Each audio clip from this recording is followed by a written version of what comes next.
Buenas noches. Más de 27.000 canarios aguardan por una operación quirúrgica. Hoy en El Foco hablamos de sanidad y de listas de espera. Además, Miguel Ángel, Canarias contará con el mayor presupuesto de su historia, 8.800 millones, y le vamos a explicar cómo se va a gestionar ese dinero. Y fíjense porque cientos de familias en las islas no tienen para comer carne diariamente. Le ponemos rostro a la pobreza.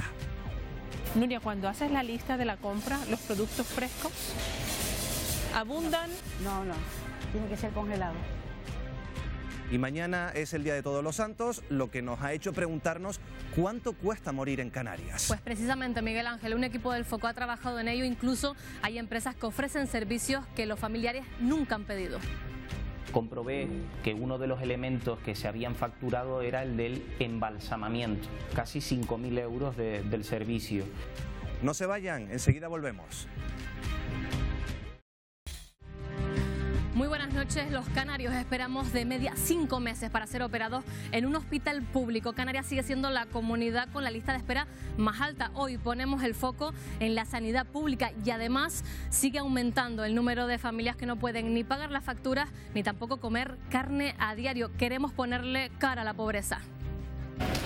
Nuria, ¿hace cuánto tiempo no haces tú una previsión de compra para el mes? Que vaya, no puedo prevenir lo que voy a hacer. ¿No? Tiene que ser diario. Por cierto, morirse no sale gratis. De hecho, cuesta una media de 3.000 euros. Esta noche les ofrecemos un reportaje al respecto. El negocio ha caído, el de las lápidas, el de las flores, es que aquí en Canarias nos hacen cajas para los difuntos, todo hace tren de China. Se han convertido esto en un negocio para 4. Y Canarias contará con los mayores presupuestos de su historia, 8.800 millones. Se los vamos a contar aquí esta noche en El Foco. Arrancamos.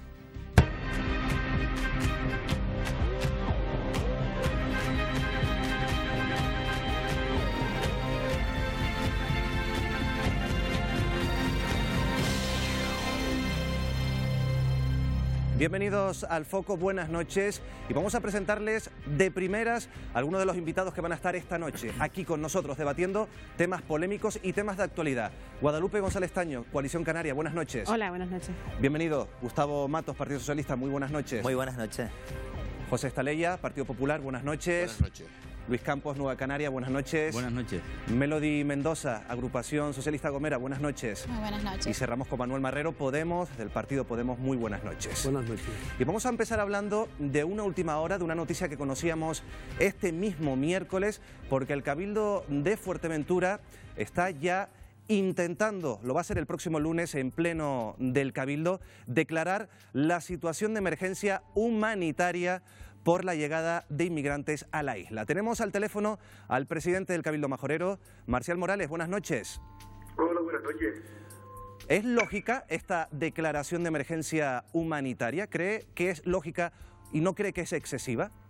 Es imprescindible, pero desde luego puede llamar a confusión porque la denominación pudiera dar a entender una situación caótica, una situación social insostenible y ni mucho menos. Esto es una figura jurídica que la Secretaría General del Cabildo, como ocurrió en Lanzarote, nos aconseja, y el Consejo de Gobierno celebrado ayer tomamos la decisión de convocar pleno para declararla, para someter esta declaración a la consideración del pleno, entendiendo simplemente que es una figura jurídica que posibilita los procedimientos de contratación de urgencia, porque de urgencia tiene que ser, pues, por ejemplo, el que el sábado pasado, para amanecer el domingo, llegar a la noche de ser del sábado, llegar a una patera a Gran Tarajal, en ella vinieran 11 personas que se declararon menores, que de inmediato, en la misma madrugada, hay que atenderlos, hay que ponerlos en un centro de acogida y hay que tomar, por tanto, una serie de decisiones y hay que hacer una serie de gastos que requieren urgencia, porque urgente es la situación. Pero, señor Morales, Este tipo de situaciones, sí, o de gastos es lo que posibilita esta figura jurídica. Señor Morales, pero esta declaración, esta futura declaración de emergencia humanitaria,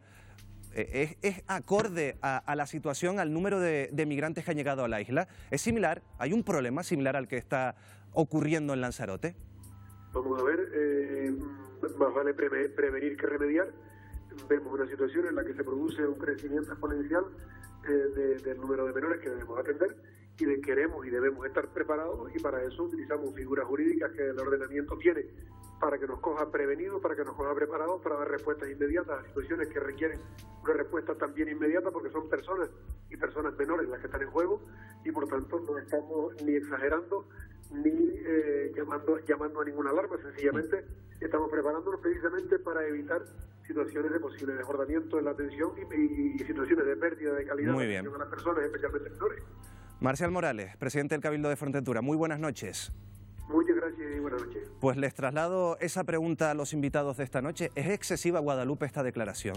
Bueno, yo creo que el presidente del Cabildo de Fuerteventura lo ha explicado muy bien. Es una declaración que tiene que ver con una figura jurídica de poder tomar decisiones más rápido para atender una situación sobrevenida que se está produciendo en determinados momentos. Pero y por tanto, hace falta Gustavo, utilizar este tipo de argumentos, este tipo de declaraciones para afrontar un problema como el migratorio.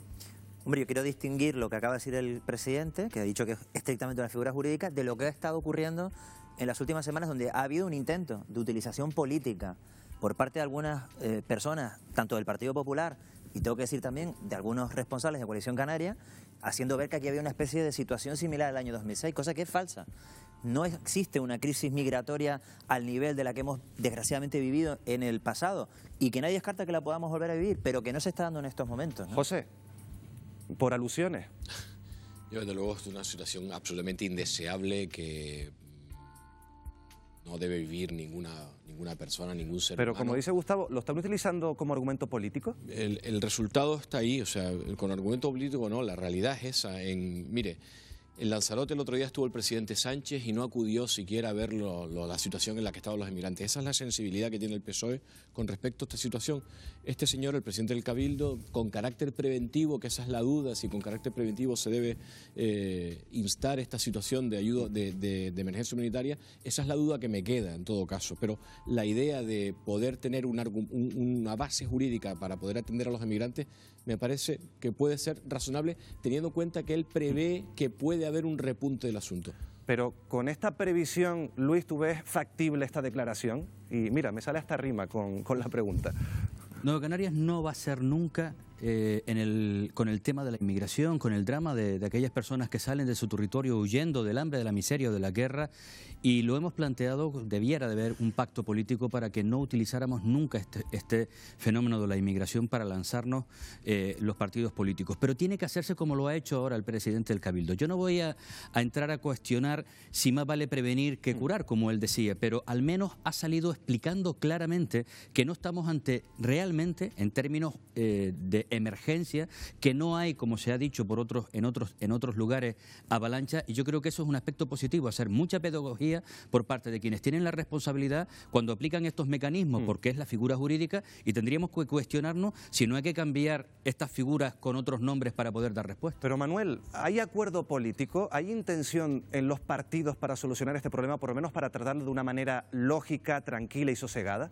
Yo creo que las medidas que se adopten siempre en la sociedad no pueden conducir jamás a que se genere alarma social. ¿Se está generando alarma, Manuel? Podría generarse. Yo creo que lo que habría que buscar es precisamente la solidaridad del conjunto de la Unión Europea, del Estado español, porque la sociedad canaria es solidaria por sí mismo y tenemos en la memoria la época en que emigrábamos a otros lugares, que es lo que está pasando actualmente. Melody, excesiva esta declaración, te repito la misma pregunta.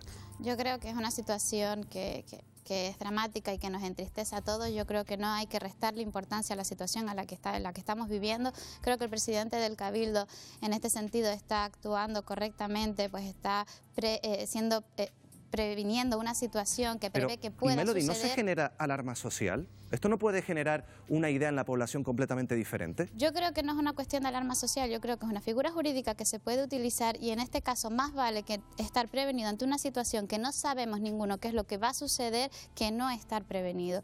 Yo creo que el presidente del Cabildo está actuando correctamente. Pero Guadalupe, Gustavo, en la reunión que tuvo Clavijo con Pedro Sánchez hace unos días, ¿no se había resuelto actuar de manera conjunta entre el gobierno de Canarias y el gobierno central? ¿No se había solucionado esas pequeñas discrepancias, Gustavo? Yo creo que sí, lo han dicho las dos partes. De hecho, el gobierno de España ha puesto a disposición de las comunidades autónomas una serie de cantidades. Hay que recordar que la responsabilidad legal de los menores no acompañantes inmigrantes son de las comunidades autónomas, pero el Gobierno se ha comprometido en colaborar con el Gobierno de Canarias. A mí me resulta curioso que para el Partido Popular lo importante es que el presidente del Gobierno y el señor Sánchez se vean 15 minutos en Lanzarote, eso iba a resolver el problema de la inmigración, pero dejar el CIBE estropeado, roto, sin renovar los contratos, mira que hemos hablado del CIBE, responsabilidad del Gobierno anterior, eso parece menos importante que dos personas se vean 10 minutos, pues hay que tener un poquito de rigurosidad y de seriedad en esto. Guadalupe, brevemente. Vamos a ver, nosotros lo que criticamos en su momento de la visita del presidente de Sánchez fue el no reunirse con las instituciones del sitio, con las de Lanzarote, con el presidente del Gobierno. Pero tras la reunión que se ha tenido, nosotros esperamos que efectivamente se activen las medidas. Yo creo que en Canarias se ha llegado a un acuerdo importante, que sobre todo en el tema de los menores, que todos los cabildos, como siempre, han colaborado y van a colaborar para que los menores tengan una vida digna en toda Canarias, y ese es el camino, colaborar todos para que esta situación se solucione lo mejor posible, sobre todo porque son menores. Pues dejamos este tema aquí, seguramente es un asunto que seguirá dando que hablar en los próximos días y en las próximas semanas, y volvemos a hablar de presupuestos, porque hoy también, este miércoles, se presentaban en el Parlamento de Canarias las cuentas del archipiélago para el año 2019, y si todo sigue su curso, si no hay ninguna novedad, van a ser apoyadas por el Partido Popular y la agrupación socialista Gomera, por lo tanto saldrán adelante. Cuentas para el próximo año 2019 que Rosa Dávila definía de la siguiente manera. 3 elementos fundamentales de este presupuesto: refuerzo de los servicios públicos, incremento del alivio fiscal que ya llevábamos a cabo en este mandato y, por último, un alivio también en la reducción de la deuda, una comunidad autónoma que está saneada y que puede abordar el crecimiento de un 6,8% de su presupuesto. Líneas básicas que resumía la consejera de Hacienda, Rosa Dávila, pero nos preguntamos, ¿de cuánto dinero estamos hablando, Marina? Miguel Ángel, hablamos de 8.800 millones de euros. Es la cifra del presupuesto de la comunidad autónoma para el próximo año, la más alta de la historia y casi un 7% más que en 2018. Estas son las grandes partidas. En sanidad se supera por primera vez la barrera de los 3.000 millones de euros. Según el Gobierno de Canarias, esta cantidad permitirá reducir las listas de espera, aumentar las inversiones en equipamientos y reforzar el personal sanitario. Y a educación se asignan 1.713 millones. Se convierte así en la segunda política que más peso tiene en el presupuesto. Para políticas sociales, las nuevas cuentas públicas destinan 795 millones de euros, lo que supone un incremento del 21% en relación al anterior.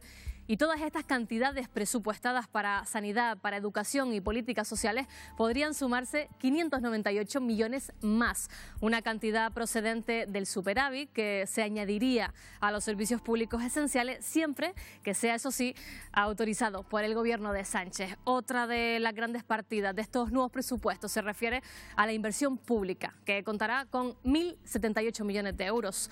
A esta cifra se sumarán 429 millones procedentes de los convenios Canarias-Estado que aún están pendientes de firmar. Pero estos presupuestos también incluyen una rebaja fiscal. A partir del próximo 1 de enero, el tipo general del IGIC bajará del 7 al 6,5%. Además, dejará de abonarse el IGIC de la factura eléctrica, así como de algunos productos básicos de la cesta de la compra, como el aceite, la pasta o todo tipo de pan.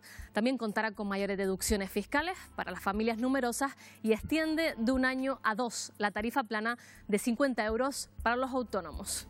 Pues estos son los datos generales de unos presupuestos, y vamos a pedirles 20 segundos para posicionarse. Guadalupe, ¿son buenos estos presupuestos? Hombre, unos presupuestos muy buenos, unos presupuestos que nos colocan en la senda del crecimiento, en la senda de la creación de empleo.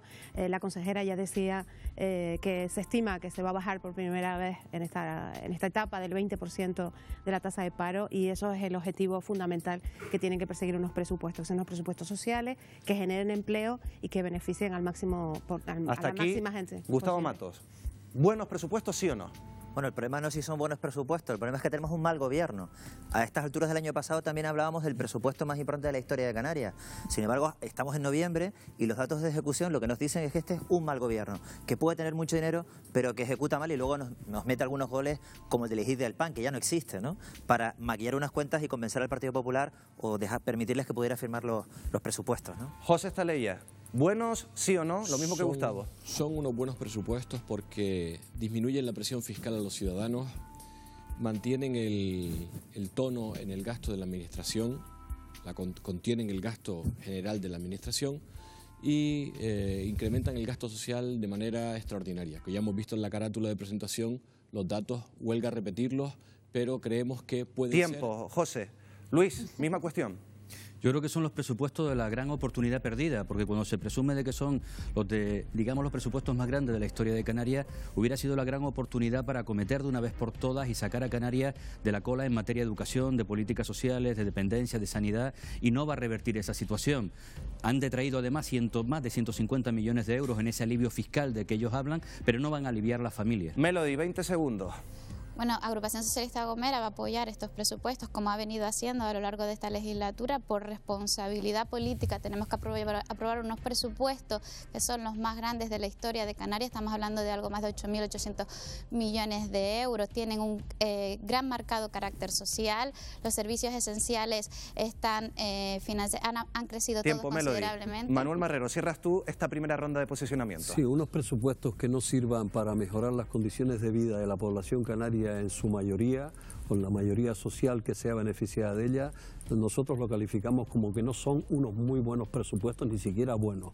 Por tanto, tienen que mejorarse en la sanidad, tienen que mejorarse en la educación, tienen que mejorarse en la dependencia, tiene que generarse empleo y, por tanto, avanzar en esta sociedad. Tiempo, Manuel. Hablamos de unos presupuestos que rozan casi los 9.000 millones de euros, pero también hay que hablar de la ejecución. ¿Todos son cifras, Guadalupe? ¿Al final todo se reduce a cifras o aquí hay que aplicar gestión? Bueno, la cifra de ejecución prevista para el final de esta legislatura, del año, que es la que hay que tener en cuenta, el año pasado ocurrió, este año va a ocurrir igual, va a rozar el 97-98%, como ocurrió el año pasado. Las cifras hay que verlas a final de año porque la ejecución se produce básicamente en el último trimestre, pero en todo caso, si lo que se está pidiendo son unos presupuestos sociales que apoyen la sanidad, los servicios sociales y la educación, unos presupuestos que creen empleo y unos presupuestos que ayuden a la familia, deberían todos los partidos políticos del Parlamento aprobar este presupuesto, porque son los objetivos que persigue. ¿Ustedes no lo apoyan? ¿Por qué, Gustavo? Hombre, porque son unos presupuestos trampa, ¿no? Ya nos tiene acostumbrada Coalición Canaria todos los años a presentarnos unas cuentas junto con el Partido Popular y la Agrupación Socialista Gomera, que son sus socios presupuestarios y parlamentarios, a presentarnos unas cuentas que luego a 31 de diciembre no son las que se ejecutan, ¿no? Que no sé dónde sacan las cifras de la ejecución del 90%. Lo que es cierto es que han tenido oportunidades, por ejemplo, han estado hablando del superávit, ¿no?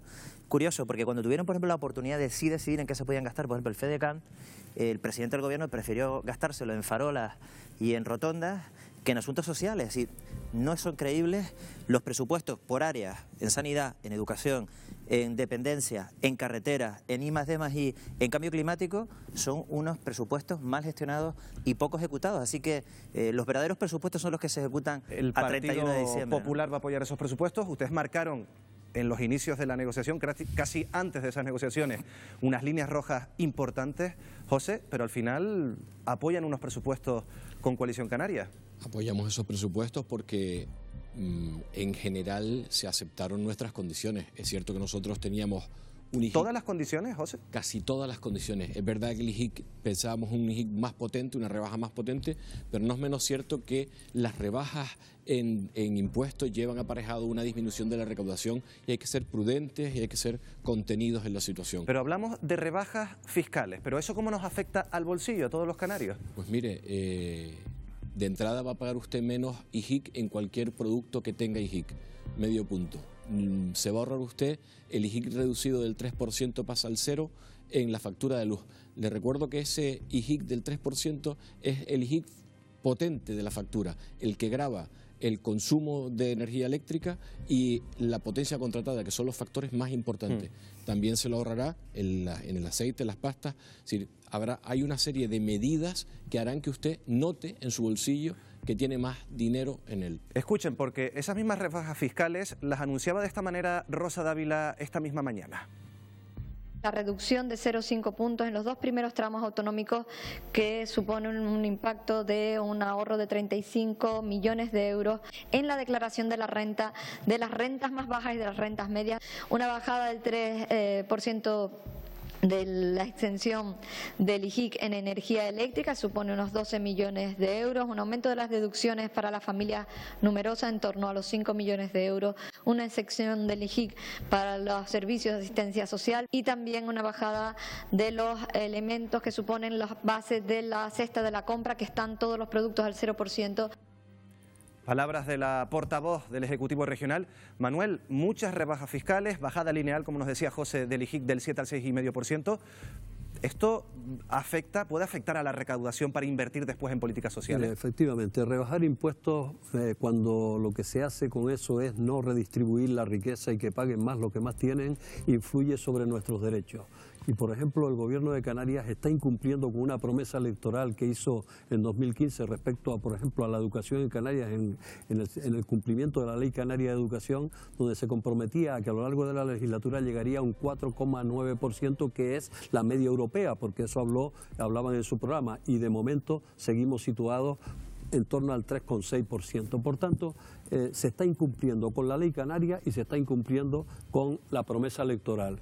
Y las promesas se hacen para cumplirlas. Aquí hay un problema con los impuestos, porque, por ejemplo, se baja, o por lo menos se va a incluir esa bajada lineal del 7 al 6,5% en el IJIC. Pero claro, en las propias previsiones de Rosa Dávila, de esos presupuestos, afirma que la economía canaria se va a desacelerar en los próximos 3 años.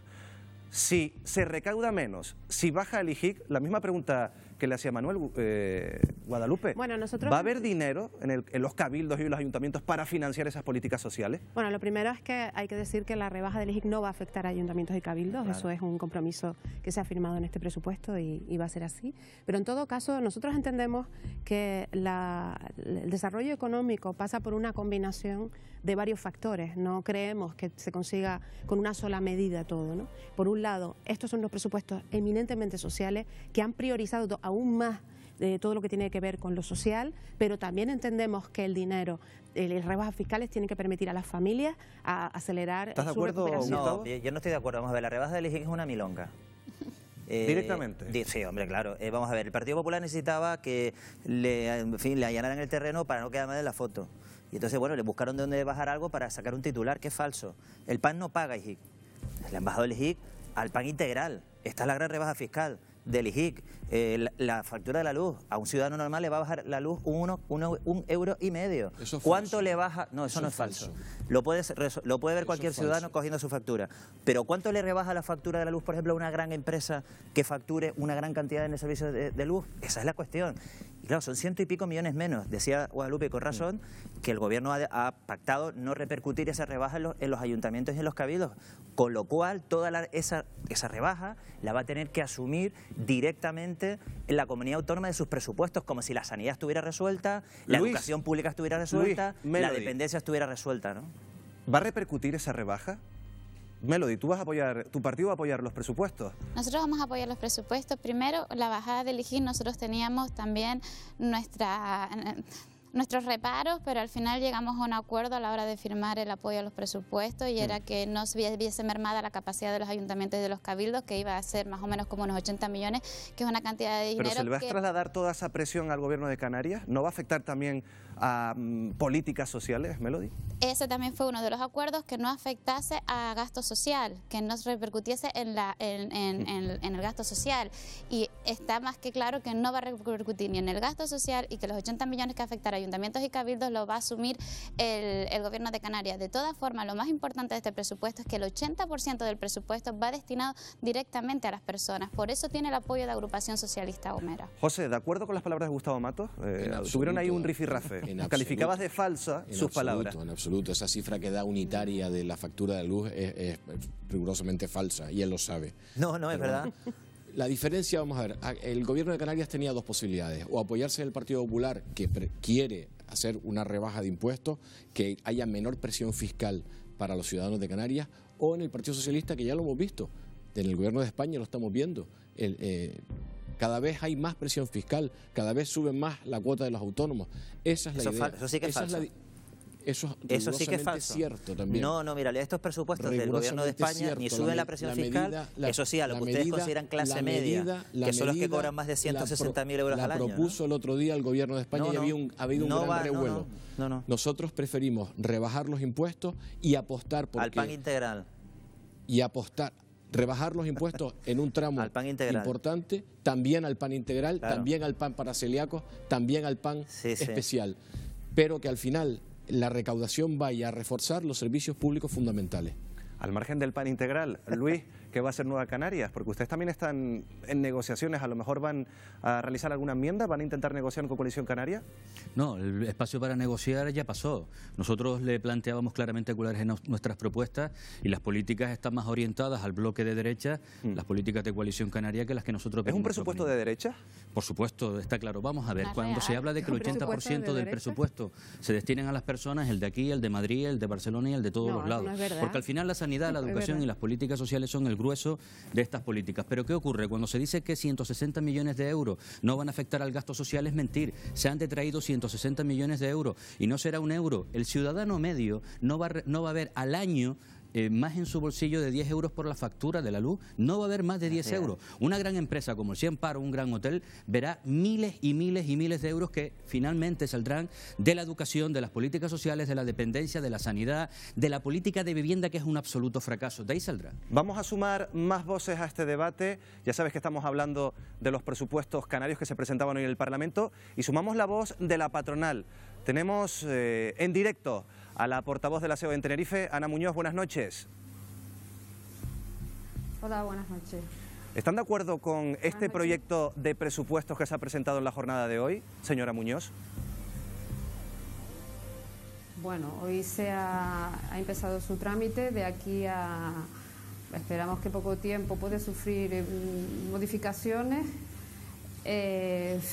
Mejor presupuesto que el de este año en curso, una subida de un 7%, tiene que ser mejor presupuesto, una buena partida dedicada a políticas sociales, que no puede ser de otra manera, tienen que ser bien recibidas, pero echamos en falta inversión colectiva, que al final es la inversión productiva, que al final es la que genera economía y empleo.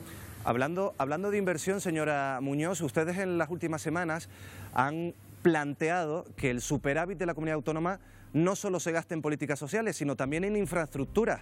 ¿Con qué se quedan finalmente? ¿Hay que dedicar ese dinero a políticas sociales o a construir carreteras? Hombre, debe ser atender a todos los factores necesitados, no solo construir carreteras. Ahora mismo la inversión productiva está condicionada a la firma de convenios con el Estado y dada la inestabilidad política, pues no tenemos asegurada esa firma. Y una última cuestión, señora Muñoz, porque se está hablando de rebajas fiscales. ¿Esto, según ustedes, va a reactivar la economía? ¿Va a hacer que aumente el consumo en Canarias? Hombre, al disminuir la presión fiscal, sobre todo lo que estamos hablando en el IGIC, estamos hablando de un impuesto que pagamos todos de manera cotidiana. Muy bien. Aumenta la capacidad de consumo tanto de ciudadanos como de empresas. Muy bien. Ana Muñoz, portavoz de la SEO en Tenerife, muy buenas noches y gracias por estar en directo con nosotros en El Foco. Ya lo ven, hemos puesto también otro tema, otro elemento en este debate, que es el superávit, el famoso superávit que todavía no se puede gastar, o por lo menos el Gobierno de Canarias no puede gastar. Ustedes han defendido, Guadalupe, gastarlo en políticas sociales. Al final creo que esa reunión entre Clavijo y Sánchez salía con ciertas intenciones, o por lo menos con cierta posibilidad de gastar ese dinero, alrededor de 600 millones de euros. Nosotros pensamos que es necesario, y porque lo que es absurdo es que estemos pagándole a los bancos en vez de, como decía el presidente Clavijo en el Parlamento, en vez de ayudar a las familias a salir adelante. Y yo lo que encuentro tremendamente triste es que cuando se habla en el Parlamento de ayudar a las familias a pagar la luz, por ejemplo, porque es muy cara, o a bajar determinados productos de primera necesidad para las familias, o ayudar a las familias numerosas, o cuando hablamos de todo esto, en el Parlamento se diga una cosa y cuando se trae en el presupuesto se usen esos mismos argumentos para votar en contra. Es triste, y a mí me parece triste que se usen justo esos argumentos. Habrá otros, pero seguramente esos ¿por qué, no Gustavo, los entendemos? El Gobierno central, el Gobierno socialista de Pedro Sánchez, no da permiso, entre comillas, al gobierno canario para gastar ese superávit. Mira, ayudaría, por ejemplo, que don Pablo Casado no fuera a Bruselas a intentar boicotear los presupuestos. Pero yo te pregunto directamente por la postura del gobierno de Pedro Sánchez. El gobierno de Pedro Sánchez, para poder aprobar los presupuestos y autorizar, por ejemplo, a Canarias a poder gastar ese superávit, tiene que tener una serie de, digamos, el presupuesto tiene que cumplir una serie de requisitos, entre otros, pasar el filtro europeo, cumplir los techos de gastos, etcétera. Por tanto, en eso está. El presidente le trasladó al presidente del gobierno de Canarias la predisposición a que Canarias, que ha cumplido, pueda utilizar ese superávit, pero tiene que ser en el marco de una negociación global con otras comunidades autónomas. La puerta, en absoluto, está cerrada. Y yo tengo que, simplemente, dos datos rápidamente. Uno, reflexionemos por qué tenemos este gran superávit, porque significa que a la comunidad autónoma le ha sobrado dinero, digamos, de la gestión.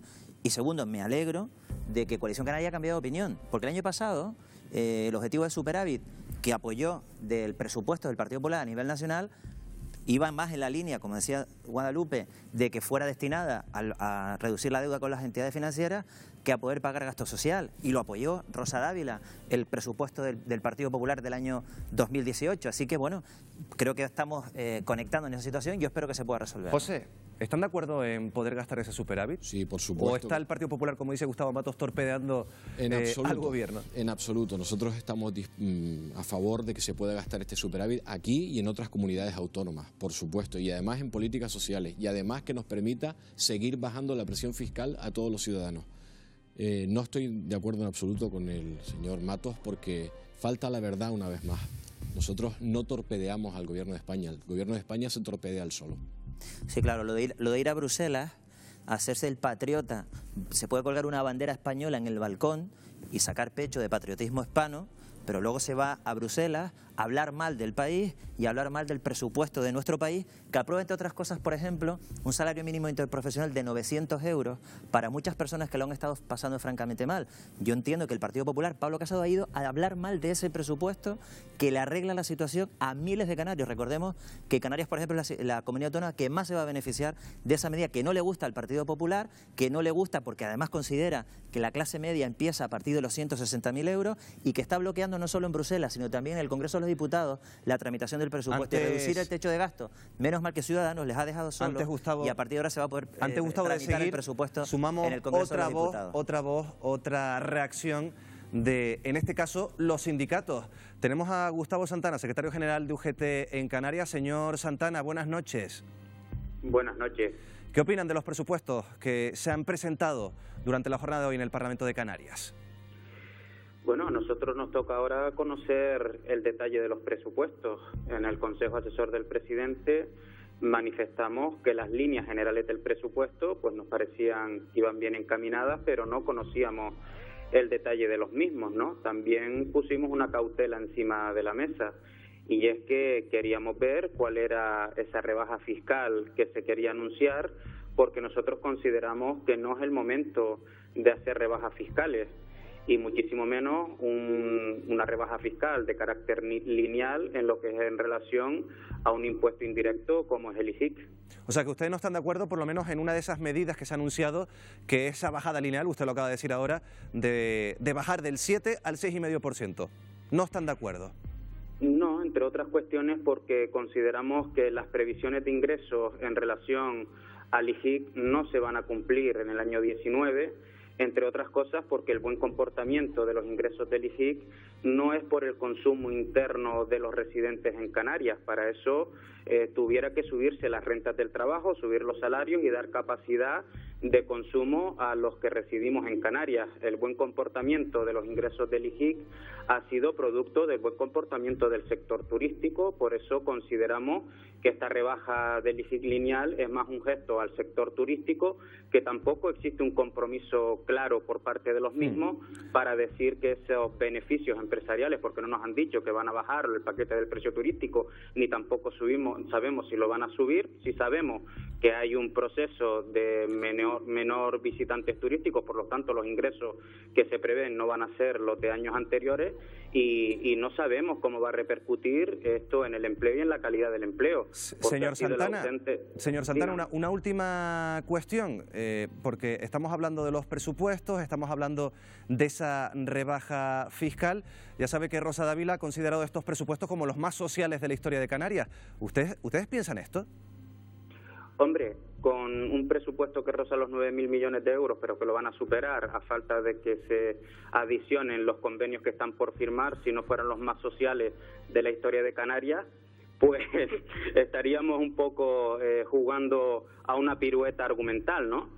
Es que no queda otra que sean los más sociales porque ha habido un incremento presupuestario multimillonario, ¿no? Son unos presupuestos supermillonarios y faltaría más que no estuvieran destinados para dar cobertura a una cosa que nosotros sí estamos de acuerdo, que es ampliar la cobertura de la PCI porque ha sido producto de un acuerdo de la concertación social.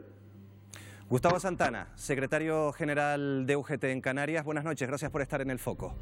Buenas noches. Como ven, discrepancia sobre si son los más sociales, los menos sociales, si la rebaja fiscal es idónea en este momento en Canarias. Vamos a dejar este debate, despedimos a los que no van a seguir acompañándonos esta noche en el foco y vamos a cambiar de tema. Vamos a hablar de sanidad. Ya saben que son más de 27.000 los canarios que están esperando por una operación quirúrgica. De media, fíjense, de media en Canarias se esperan 147 días para pasar por el quirófano. Marina, tienes más datos, ¿verdad? Así es, Miguel Ángel, porque vuelven al punto de mira la sanidad y también las listas de espera. Así lo reprochaban su gestión al consejero de Sanidad, los portavoces de Nueva Canarias y el Partido Socialista ayer mismo en el Parlamento de Canarias. Algunos van así de hace mucho tiempo, no por usted, van así hace mucho tiempo porque no se puede engañar a la gente siempre. No se puede engañar a la gente siempre y la sanidad ha sido un asunto de segundo orden para este gobierno y solo se activa cuando se acercan las elecciones. Miles de personas sufren, se agrava su enfermedad y se deterioran los resultados en salud. Lejos quedan ya aquellas palabras suyas donde con la módica cantidad de 16 millones de euros acabaría con lista de espera. Yo no sé cuánto se habrá arrepentido de haberlas pronunciado esas palabras, señor consejero. Y esto le replicaba José Manuel Baltar, consejero de Sanidad del Gobierno de Canarias. Cuando uno va a modelos como Navarra, País Vasco, pues uno tiene que valorar que hay 300 euros de diferencia en el peor de los casos por ciudadano y año de gasto. Eso significaría 600 millones de euros más. El rezado es que la lista de espera ha disminuido y yo, señorías, sigo tendiendo la mano a todos ustedes y prometiéndoles que por parte del equipo que yo me honro en presidir, obras son amores y no buenas razones. Trabajo, trabajo y trabajo. Buenos días. Pero al margen de la discusión política, ¿cuál es la realidad de la espera para operarse o para acudir a una especialista en Canarias? Comenzamos por la primera situación, los que esperan por una intervención quirúrgica. A 30 de junio, último dato disponible, 27.165 canarios aguardaban por una operación, siendo la media de espera de 147 días. De ellos, unos 20.500 tenían una demora de menos de 6 meses, pero ¿hemos mejorado o hemos empeorado? Si lo comparamos con los datos de diciembre de 2017, esta lista de espera se ha rebajado en un 5%, aunque la reducción en los pacientes que llevaban más de 6 meses alcanzó el 32%. También descendió en 29 días el tiempo medio de espera. El otro gran volumen de las listas de espera se sitúa en las consultas de especialistas. También a 30 de junio, 124.796 personas tenían pendiente una primera cita. En comparación a 6 meses atrás, cerca de 7.500 personas abandonaron esta lista. Las especialidades que más tiempo lleva a acudir son dermatología, cardiología y también digestivo. En cuanto a las pruebas diagnósticas, son las ecografías las que están más solicitadas, con más de 100 días de espera. También son muy demandadas las endoscopias, con una demora de 197 días, y los ecocardiogramas, con una media de 119 días. Pues estas son, a grandes rasgos, Miguel Ángel, las listas de espera sanitarias en Canarias. Cifras que ponen sobre la mesa esas listas de espera en la sanidad pública de Canarias. Como ven, han descendido ligeramente en los últimos meses, pero siguen siendo suficientes para colocar al archipiélago como una de las comunidades con las listas de espera más largas. Vamos a tantear la opinión de un portavoz, el portavoz de Comisiones Obreras, Carmelo Jorge. Carmelo, buenas noches. Hola, buenas noches. ¿Defienden ustedes las listas, los datos que ha aportado el consejero de Sanidad, José Manuel Baltar, o por el contrario están con la Asociación en Defensa de la Sanidad Pública de Canarias que pone en duda estas cifras? Bueno, a nosotros nos parece que el debate sobre las cifras es relativamente inútil, ¿no? O sea, yo creo que hay una enorme coincidencia de que tenemos no tanto listas de espera, que a mí me parece que el término listas de espera, el problema no es cuánta gente tengamos en la lista, sino cuánto tiempo hay que esperar para ser atendido. A ver si lo explico rápidamente. Sí. Si uno tiene 10.000 personas en la lista, pero opera 5.000 al día, las personas van a estar 2 días en la lista. Pero con las mismas 10.000 personas, si uno opera 2 al día, van a estar 5.000 días en la lista. El problema no es tanto ese, sino efectivamente el tiempo de espera. Y yo creo que ahí hemos avanzado poco. Y no me quedaría tanto en la cuestión del ranking. Yo les pediría a todos que no nos quedásemos mirando el dedo cuando nos señalan la luna, ¿no? El problema es que estamos influyendo, alterando, primero la calidad de vida de miles de personas. Pero no solo eso, eso produce pérdidas en el terreno de la economía. Produce pérdidas en la cobertura de la seguridad social, que es quien se tiene que hacer cargo de los salarios cuando las personas están de baja. Produce enormes problemas a toda la sociedad y por lo tanto es obligación de todos ponernos a trabajar para resolverlo. Pero esto es un problema de gestión, de financiación. Ya sabe que ahora están caminando los presupuestos del próximo año, que incluyen 3.000 millones para sanidad. ¿Esto es un problema de inversión o de gestión? Primero es un problema de financiación, de base. O sea, con el porcentaje del Producto Interior Bruto que destinamos en este país a sanidad, poco más se puede hacer. Pero segundo es evidentemente un problema de gestión. Hay muchas cosas que cambiar, entre otras cosas para que seamos capaces de sacar el máximo rendimiento al sistema de salud, pues prácticamente las 24 horas al día, ¿no? Algo que en la actualidad pues está muy lejos de ser la realidad. Hablando de gestión, ¿qué nota le pondría al consejero de Sanidad, José Manuel Baltar? Bueno, pues una nota que llegaría al aprobado. ¿Aprueba usted el consejero de Sanidad?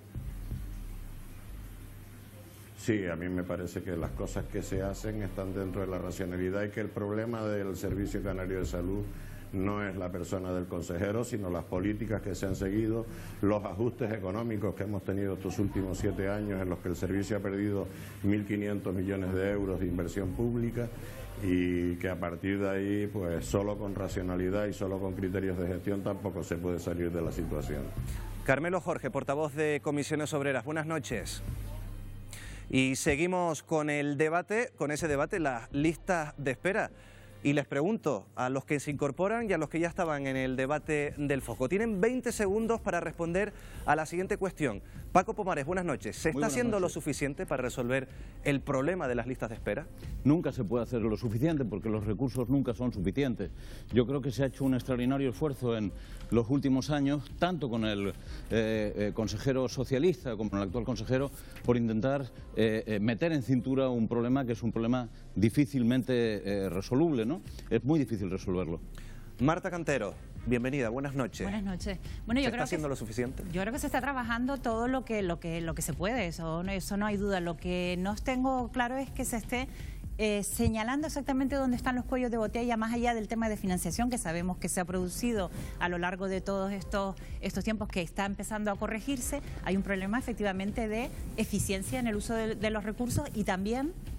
Tiempo, Marta. Guadalupe. Bueno, nosotros evidentemente todavía no estamos satisfechos con la reducción que se está produciendo, que es todavía insuficiente, pero sí que creemos que se está produciendo una reducción significativa, que se está trabajando bien, que el equipo de la consejería y, por cierto, de todos los profesionales del sector sanitario que están implicados en este trabajo, está dando buenos resultados, pero hay que seguir trabajando efectivamente. Tiempo, Guadalupe. Gustavo. Bueno, el año pasado decíamos que tenían el presupuesto histórico de Canarias y la realidad es que no han resuelto el problema de las listas de espera. Un consejero que dijo que lo arreglaría con 18 millones. Y como se ha visto con este problema, que no es tan fácil, lo que están haciendo es haciendo trampas con la lista de esperas para que parezca que ha mejorado. La realidad no es que ha mejorado, sino que además las cifras no son nada halagüeñas. Luego lo explicaremos, ¿no? Jorge, buenas noches. Buenas noches. ¿Qué opinas? ¿Se está haciendo lo suficiente? No hay mejor palabra que la que dijo Carmelo Jorge. Venimos de donde venimos, de un déficit de 1.500 millones de euros en la sanidad canaria que se ha perdido. y estamos recuperando el tiempo perdido. No es un problema fácil, creo que se están logrando avances y como siempre son insuficientes. Y cierras tú, Juan García Luján, buenas noches, ¿qué opinas? Buenas noches. Que se mezclan las dos cosas. Por un lado la gestión, yo creo que se podría hacer más y que me gustaría que hubiese más convicción en la sanidad pública respecto a la concertada por parte del Gobierno de Canarias, y por otro lado hay un déficit no ya con lo que se ha recortado, que decía ahora Jorge, sino también con el déficit del Estado, que ya no se está reclamando extrañamente desde el Gobierno de Canarias. Paco, Marta, hablábamos de gestión, de inversión. ¿Qué es más importante para intentar resolver este problema de la sanidad pública en Canarias? ¿Son suficientes 3.000 millones de euros para resolver este problema, Paco? Lo cierto es que si no son suficientes, mal lo llevamos, porque los recursos son siempre absolutamente limitados.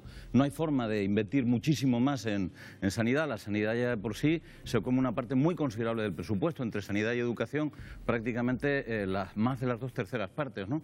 Entonces, lo que hay que plantearse es una combinatoria de ambos factores, ¿no? Es decir, lo que son los recursos y lo que es la gestión. A veces se pueden destinar más recursos, pero aún así no se resuelven las cosas porque la gestión no es la adecuada. Marta. Sí, yo creo que no, que todavía es insuficiente, ¿no? Hemos recuperado, hay que recordar que somos la comunidad autónoma con la media de inversión por habitante más baja durante todo este tiempo. Se ha recuperado algo, todavía quedan unos 300 millones de media anual para ir recuperando y lograr ese avance. Yo creo que aquí el problema es que no se diagnostica dónde están, insisto, esos cuellos de botella, que no sabemos qué datos reales son con los que podemos funcionar para saber por qué no hay un cambio estructural, puntual, sí, una mejora puntual, que también tiene que ver con que se crean unas expectativas muy altas respecto a planes de choque que se supone que van a resolver situaciones que son mucho más complejas, y entonces crea una frustración en los pacientes. Gustavo, Guadalupe, la sanidad en Canarias la ha gestionado Coalición Canaria, Partido Socialista, Partido Popular, pero aquí históricamente hemos tenido problemas, y problemas muy gordos. ¿De dónde surgen estos problemas? ¿Hay un déficit histórico del Estado con la sanidad canaria, Gustavo? Hombre, primero hay que decir que en los últimos 25 años el Partido Socialista ha gestionado 15 meses la sanidad pública, lo digo para poner las cosas en su sitio, ¿no? Lo que ocurre es que hay que casar los discursos. Estamos hablando de que faltan recursos y falta gestión, pero nos permitimos ahorrarnos 120 millones en el IGIC bajando el pan integral y 1,5 € a los ciudadanos en la factura de la luz.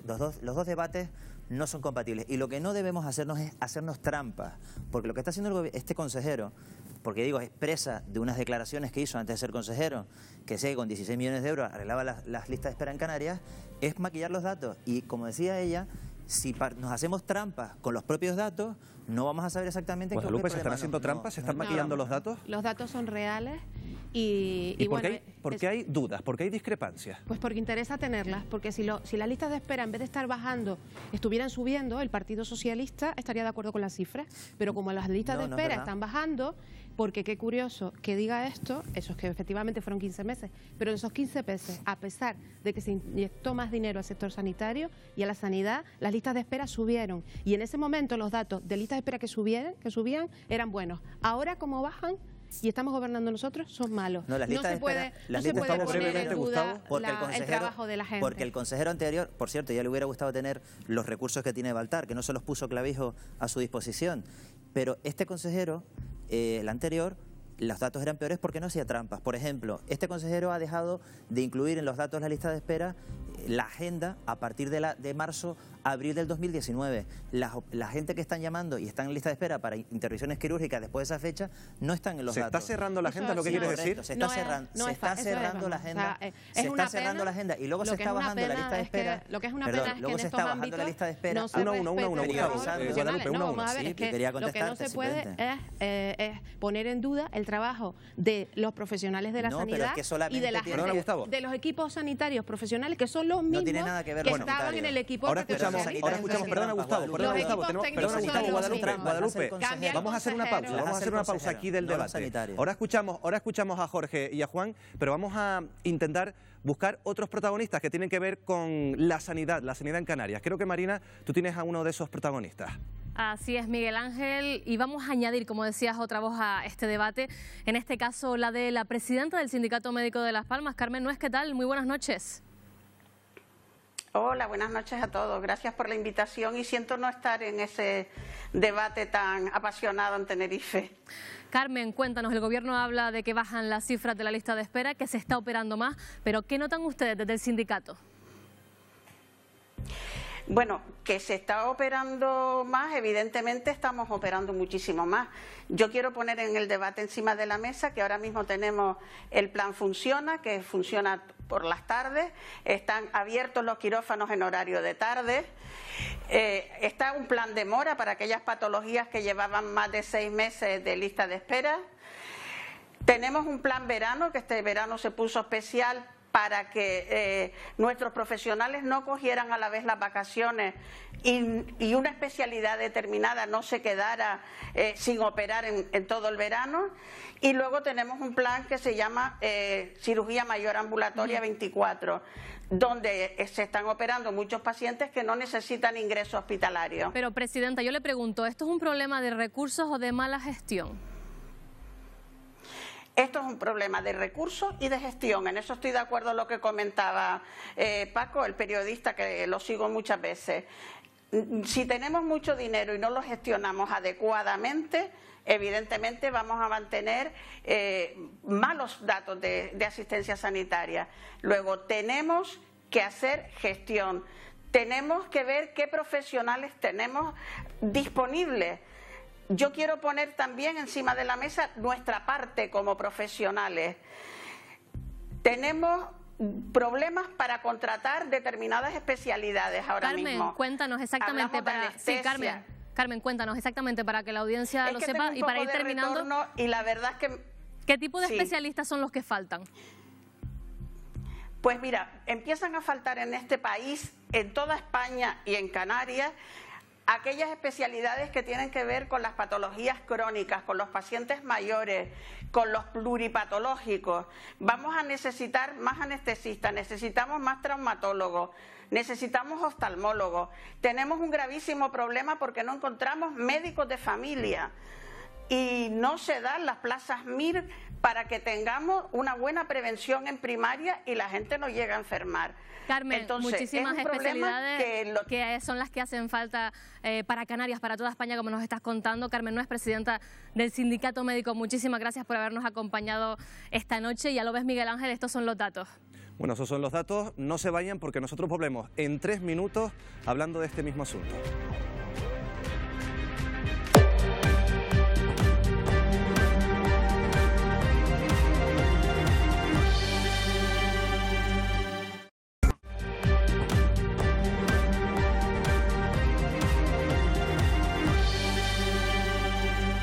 Regresamos al foco, estamos hablando de sanidad, de las listas de espera, si es suficiente la inversión, la gestión. Juan Luján, ¿aquí esto se arregla con millones o esto de los 147 días esperando por una operación no hay quien lo rescate nadie? Los millones ayudan porque ayuda a tener más personal, a tener más quirófanos, incluso construir más centros de salud o dar más políticas de prevención, de educar para la salud, algo que no se está haciendo y que ayudaría bastante. Lo que pasa es que yo no creo que haya trucos en las listas de espera. Las listas de espera no las hace el consejero de Sanidad y, son las que como decía Guadalupe, son funcionarios y trabajadores. Pero sí es cierto, en la línea de lo que decía Gustavo, que claro, cuando el actual consejero era directivo de la patronal de Sanidad, hablaba de arreglarla con 18 millones desde la visión de la sanidad privada siempre. Y eso es lo que a mí me preocupa, porque hay casos, la sección de medicina nuclear del Negrín, 3,5 millones al año que cuesta, se acabó ya, se está prorrogando el concurso y podría recuperarse para la parte pública. Creo que apostando más por la pública y menos por la concertada, se ahorraría dinero. Y has hablado de la sanidad privada, de la concertada. Jorge, ¿tú crees que se está derivando mucha inversión, mucho dinero a la sanidad privada? Vamos a ver, pero es que yo creo que estamos equivocados. La única sanidad que hay es pública. Lo que pasa es que hay una sanidad concertada que se presta en centros públicos. Pero yo supongo que al que está en lista de espera se la refanfinfla, que se le opere un médico de la sanidad pública o un médico de una sanidad privada que está trabajando por la pública. Es decir, aquí lo que se trata es de acabar con la lista de espera. Lo que pasa es que a mí me gustaría decir dos cosas. Primero, la sanidad que tenemos en este país es excelente. Y en este país lo que falta probablemente es viajar por el mundo para darte cuenta de la suerte que tenemos, ¿no? Felipe González hablaba el otro día de cambiar el contrato social. Estamos dispuestos a pagar un 70% de lo que ganamos para tener mejor sanidad y mejor educación. Es un tema de costo. Yo creo que hace falta más dinero en sanidad. Y desde luego lo que hace falta es una cosa. Los partidos políticos son omnívoros y comen de todo. Pero deberían plantearse que hay determinados asuntos estructurales de un país que deberían estar a salvo de la guerra política. Hablabas de la sanidad en España, que es excelente, pero Paco, las diferencias que hay, por ejemplo, entre el norte o comunidades como Madrid y Canarias en las listas de espera es abismal. Hablamos de 30 días en unas comunidades y de 147 días en Canarias. Probablemente tiene que ver con la gestión, probablemente tiene que ver con la manera en que se organizan las cosas y probablemente sea también un problema idiosincrático en algunos casos. Yo tengo la percepción de que continuamente nos quejamos de cómo funcionan las cosas y no nos damos cuenta de que muchos de los problemas que tiene la sanidad no se concentran solamente en las listas de espera. A mí personalmente me preocupa mucho más el problema de las urgencias. Tenemos problemas gravísimos en los servicios de urgencia, que es el momento en que un paciente que se encuentra en una situación complicada se ve realmente ante la necesidad de ser atendido. Y ahí hay un problema latente que a veces es incluso más grave, ¿no? Sí, yo creo que si oímos a los profesionales y no tanto el discurso político, porque cada partido tiene sus posiciones y en función de que esté en el gobierno o está en la oposición, tiene un discurso o tiene otro, pero si oímos a los profesionales, aquí lo que están hablando es que hay unos tapones en la atención primaria, se va demasiado de urgencia, faltan profesionales faltan de especialistas. Y un tema del que no se habla, que a mí me parece también que es un tapón importante, que es la transferencia de unos especialistas a otros. También hay unos tiempos de espera ahí en lo que se diagnostica, se pasa. Esos son los temas que yo creo de fondo que hay que consensuar todos los partidos políticos. Guadalupe, ¿por qué los especialistas no se quedan en Canarias? ¿Les cuesta quedarse? Hablan de las condiciones laborales, incluso de lo que cobran.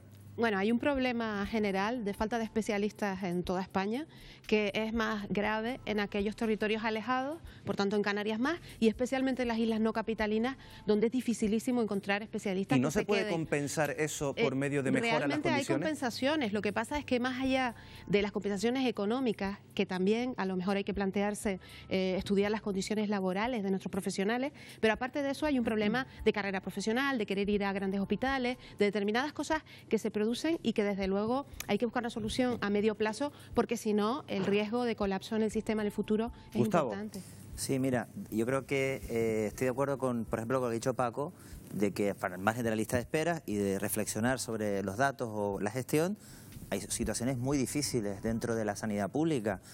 Decía antes, en relación con el desconocimiento de los políticos sobre lo que pasa. Bueno, yo me he recorrido el hospital universitario varias veces, incluso en visitas como diputado, sé lo que pasa adentro. Cuando se le deben, por ejemplo, 70.000 horas a los trabajadores y a las trabajadoras del hospital universitario, o se le deben casi 30.000 horas a los médicos de las urgencias hospitalarias, pues entonces algo está ocurriendo mal. No podemos pedir, porque al final, el sobrecoste y el sobreesfuerzo de las deficiencias de la sanidad pública están recayendo sobre los profesionales. Tenemos que dejarlo aquí, Gustavo, y vamos a pasar a otro asunto que afecta también a miles de canarios, los que se enfrentan cada mañana, también en horas punta, a los atascos, a las colas para acceder a las grandes ciudades del archipiélago. Ya saben que en los últimos días se ha propuesto pagar por acceder a los núcleos urbanos. Una propuesta que viene de los consejeros, de los constructores y de los empresarios, y hemos salido a la calle para preguntar su opinión, si está de acuerdo con pagar para acceder a los núcleos de las grandes ciudades canarias. Las carreteras canarias soportan más de 1,5 millones de vehículos cada día, una cifra que genera un gran colapso y una excesiva contaminación. Preguntamos a la población canaria qué les parecería limitar el acceso de coches a las ciudades. Claro, así hacen deporte, se mantienen sanos y menos humo y menos contaminación. No podemos ni pasear porque son coches. Muchísimos coches y después ves una cantidad de coches para salir, pero están locos. ¿O qué pasa? Creo que el futuro realmente es el transporte público. No, porque el transporte público no funciona. Habrá que limitarlo, sí. Soy favorable a que pongan una limitación al tráfico. No, creo que no hay que limitarlo porque todavía no creo que haya una alternativa fiable y en tiempo y forma para familias o para profesionales o para desplazarse por la ciudad. No, mientras no mejoren el transporte público, no. Como norma deberían de prohibirse. Hombre, se podría bloquear el acceso un poquito, incluso hacer aparcamientos fuera bastante grandes para que los coches puedan aparcar fuera, sobre todo los que vengan de fuera, y utilizar más el servicio público. El peatón tiene que ser siempre la preferencia. No estoy de acuerdo porque necesitamos entrar a la ciudad para trabajar, para tener facilidad de movimiento. Arrancamos nuestros focos opuestos con Paco Pomares y con Juan García Luján y les preguntamos directamente, ¿hay que limitar el acceso de los vehículos a las capitales? Limitar sí, lo de pagar no, porque beneficia al que lo pueda pagar o no lo pueda pagar, pero limitar sí, creo que hay que tomar de esa medida, pero hay que facilitar, sobre todo mejorar el transporte público, la tarifa y la comunicación y la puntualidad en los transportes públicos, porque si no la medida no sirve de nada. Aquí nos vamos a pelear poco, porque estoy totalmente de acuerdo con todo lo que has dicho. Limitar solo no sirve de nada. Establecer mecanismos coercitivos tampoco suele servir de nada, o por lo menos no de mucho. Yo creo que lo que se trata fundamentalmente es de establecer mecanismos que permitan que se produzca menos carga sobre las ciudades. Pero desde luego decir, prohíbo a la gente que entre. Oye, al final eso a quien favorece al que tiene 2 coches, o 3 o 4, ¿no? Bueno, a los que tienen más posibilidades de moverse, ¿no? Tampoco hay tanta gente que tenga 2 o 3 coches. Quiero decir, prohibir circular los coches. A los que se les favorece. O matrículas o no matrículas podría ser positivo. Yo creo que se ha mostrado y es una tendencia en Europa, incluso con sentencias de tribunales, porque no es cierto. Lo que es una tendencia en Europa, no es impedir circular a coches. Lo que es una tendencia en Europa es procurar que los coches sean utilizados por más personas y se establecen mecanismos de prima para que los coches, en vez de llevar una sola persona, lleven 4. Y en las grandes ciudades europeas se está prohibiendo, por ejemplo, los coches diésel. Hay en Alemania, por ejemplo, que han recurrido, sobre todo los lobbies automovilísticos, a los tribunales y han perdido, y se ha permitido a los ayuntamientos que haya ese control. Yo creo que puede haber ese control. En Las Palmas de Gran Canaria se hizo un gran aparcamiento a la entrada de la ciudad, por ejemplo, con tarjetas. Claro, son los distribuidores, claro. son zonas en las que se puede aparcar antes de entrar en la ciudad y moverse dentro de la ciudad. Pero esos distribuidores existen efectivamente en todas las grandes ciudades. ¿Qué es lo que sucede? Que luego hay que tener una buena circulación interior, hay que tener buenos servicios públicos, hay que tener guaguas que funcionen y que lleguen a todos lados y que sean puntuales, hay que tener un buen servicio de transporte guiado, como pudiera ser el tranvía. Pero si esperamos, como dices tú, a que la gente comparta el coche y se monten 3 o 4 en el mismo coche, no se va a solucionar nunca. Por eso las medidas coercitivas yo creo que sí serían interesantes. Yo no digo que haya que esperar, digo que básicamente es lo que hay que fomentar. Los países donde se ha conseguido reducir este asunto son los países en los que realmente hay una cultura de la utilización del coche más correcta que la que hay aquí. Y también te voy a decir una cosa, por mucha coerción que ejerzas sobre los conductores van a seguir conduciendo. Si consigues convencerlos de que tienen algún tipo de privilegio por entrar 4 en un coche, estás sacando la circulación 3 coches todos los días. Pero con medidas coercitivas no pueden circular determinadas matrículas y se ha reducido la contaminación en grandes ciudades europeas. ¿Y entonces qué ocurre? El 20% de la población que tiene un solo coche solamente puede ir un día a trabajar. Que se facilite el transporte público después, no o que se llegue a acuerdos con otros compañeros que van al trabajo, que salen de sitios cercanos. Pero tienes que tomar un procedimiento completamente implementado en otros países y que funciona muy bien. Pero es necesaria la medida coercitiva, o sea, la libertad de circulación de todos los coches. Lo que pasa, Juan, es que a ti todo lo que sea dar leña te gusta. Paco, Juan, en otras ciudades se paga por entrar en la ciudad, por ejemplo, para entrar en Londres se paga. ¿Lo ven factible en Canarias? Pero es que eso es una trampa. Al final lo único que se establece son nuevos mecanismos fiscales que van a perjudicar a todo el mundo. Miren, la fiscalidad tiene que estar centrada a que paguen los que más tienen, no a que pague el que está utilizando un coche o a que se pague por 60 motivos distintos. De lo que se trata es de establecer procedimientos fiscales que hagan que los ricos paguen más, no que todo el mundo tenga que pagar por todos los usos. Pagar no. Yo creo que es más interesante que el transporte público sea más barato y más puntual, es más beneficioso a que haya que pagar. Eso estoy la medida aplicada, por ejemplo, en Madrid, ¿cómo la ven?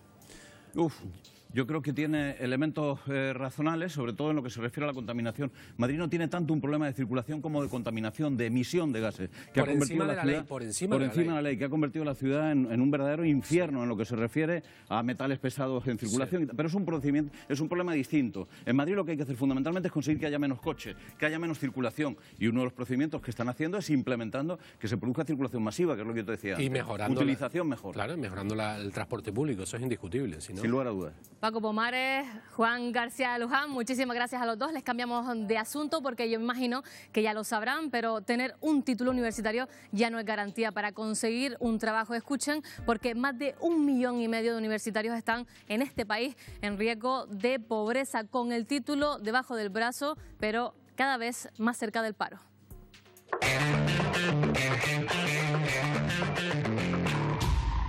Cada año se gradúan en Canarias unos 5.000 jóvenes. Tras años de esfuerzo terminan sus estudios y muchos se van directos al paro.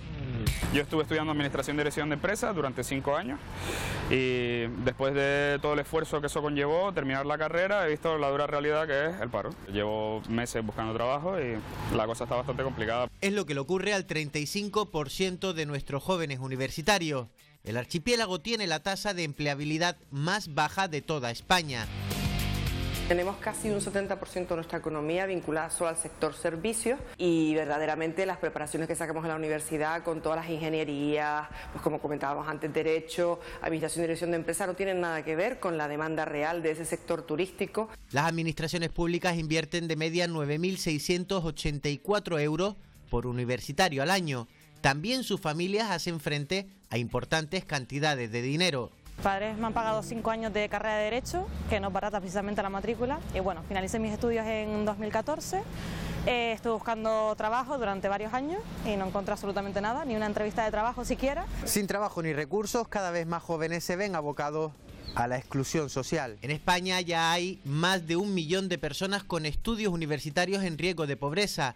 Son 300.000 más que hace 10 años y la cifra no para de aumentar. Tengo el grado en lenguas modernas, 1 año de ciclo de educación infantil y ahora estoy con el máster de formación de profesorado. Muchas veces, sinceramente, como que me he arrepentido de no haber hecho un ciclo medio, porque esa es la gente que encuentra trabajo súper rápido. Lo que pasa son trabajos pues con los que cobran muy poco y que duran un par de meses, pero por lo menos tienen algo. Yo es que no tengo nada. Las carreras que más estudian los canarios son las que menos demanda tienen en la isla. ¿Cómo lo resolvemos?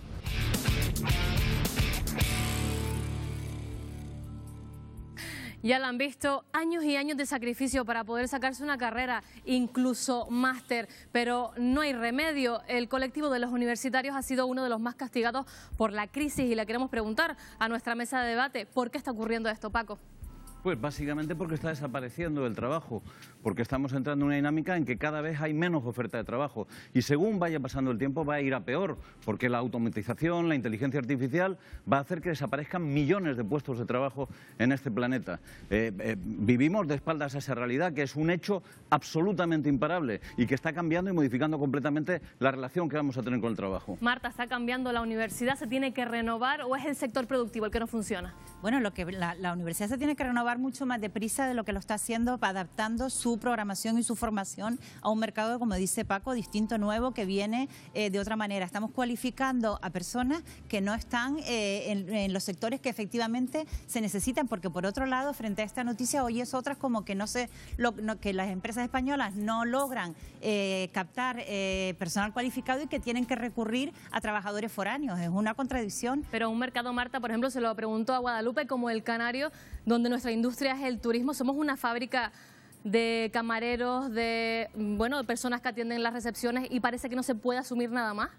Bueno, a mí me gustaría dar varios datos que me parecen de interés para el debate, ¿no? El primero, nosotros en Canarias estamos generando empleo, estamos bajando ya del 20% del paro, que era un objetivo que se había marcado en esta legislatura y, por tanto, en primer lugar, que haya un indicio de esperanza. Lo segundo, me gustaría lanzar un mensaje que yo, desde luego, creo que es muy importante, que es que no le digamos a la gente que no estudie. Creo que tenemos que seguir porque la formación y la preparación y la educación es la forma de salir de la exclusión social y, por tanto, eso es bueno. Ahora sí que hay un problema de adecuar el mercado laboral y la formación e irlas trabajando en conjunto, y ese sí que es un gran reto para la universidad sobre todo y para la formación profesional, para adecuarse a los empleos del futuro, porque efectivamente yo coincido en que van a desaparecer muchos puestos de los que ahora están y por tanto tendremos que trabajar intensamente. Gustavo, ¿está Canarias preparada para asumir la cantidad de universitarios que se gradúan cada año con el mercado que tenemos?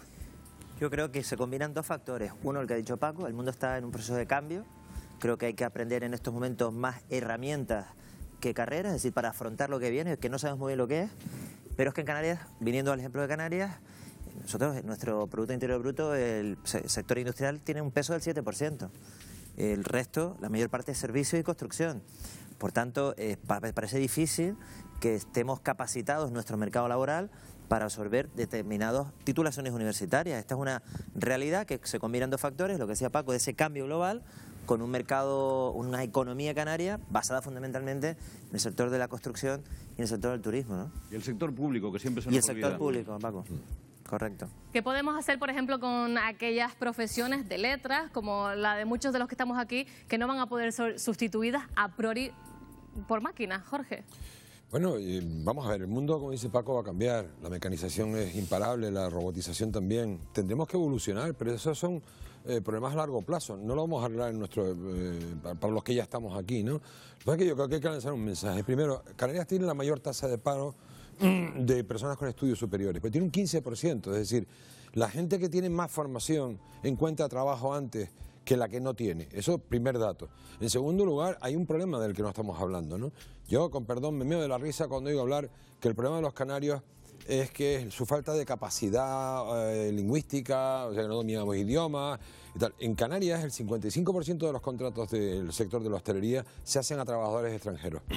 Y no todos tienen competencias idiomáticas. Es decir, hay un fenómeno y es Canarias está importando mano de obra a pesar de que tiene excedente de mano de obra. Y está importando mano de obra porque es más barata que la mano de obra que tenemos aquí, que también está desincentivada para trabajar por problemas de movilidad y por otro rollo que nos llevaría muchísimo rato. Juan, enseguida te doy paso, pero quiero que conozcan de primera mano la cara, la voz de lo que les estamos contando. Universitarios que son pobres, nos va a traer ese testimonio Miguel Ángel. Vamos a conocer, Marina, el caso de Yaritza, una estudiante que se sacó la carrera, que se sacó el doctorado y que tras años de esfuerzo y de gasto ahora mismo está cobrando un sueldo muy por debajo de los 1.000 euros. Yaritza, buenas noches. Mi nombre es Yaritza Garcés Delgado, tengo 30 años, doctora en educación y actualmente podría estar en riesgo de exclusión social, perteneciendo al colectivo de pobreza relativa. Ahora mismo tengo un contrato laboral interino, se denomina así, y son unos 750 euros al mes, mensuales. ¿Y eres doctora en educación con mención internacional, por ponerle el apellido.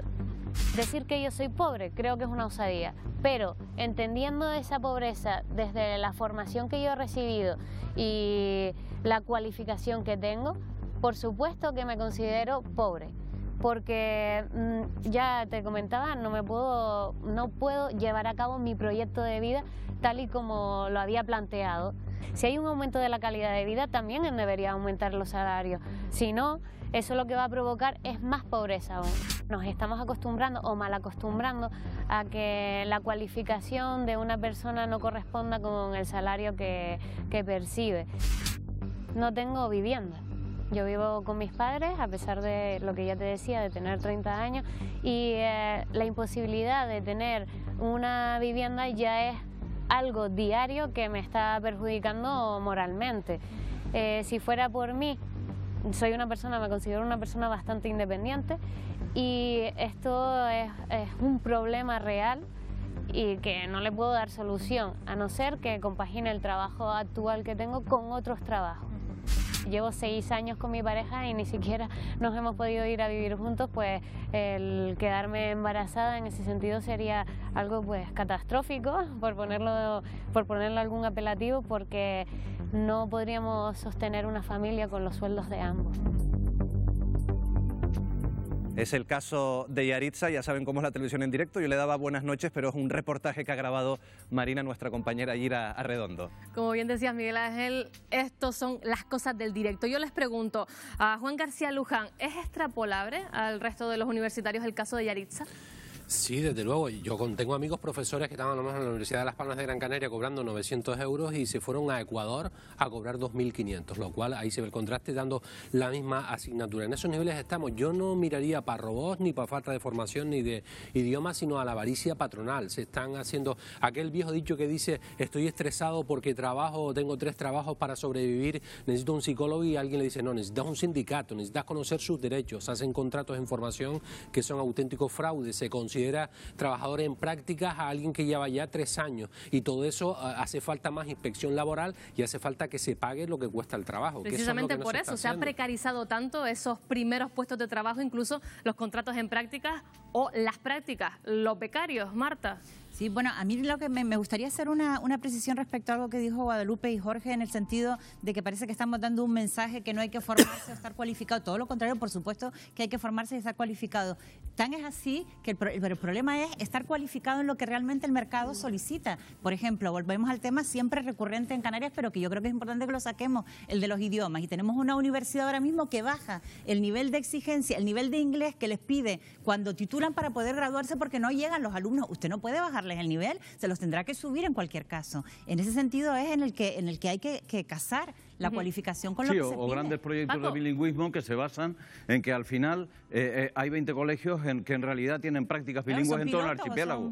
Paco, ¿tú das clase en la universidad? Sí.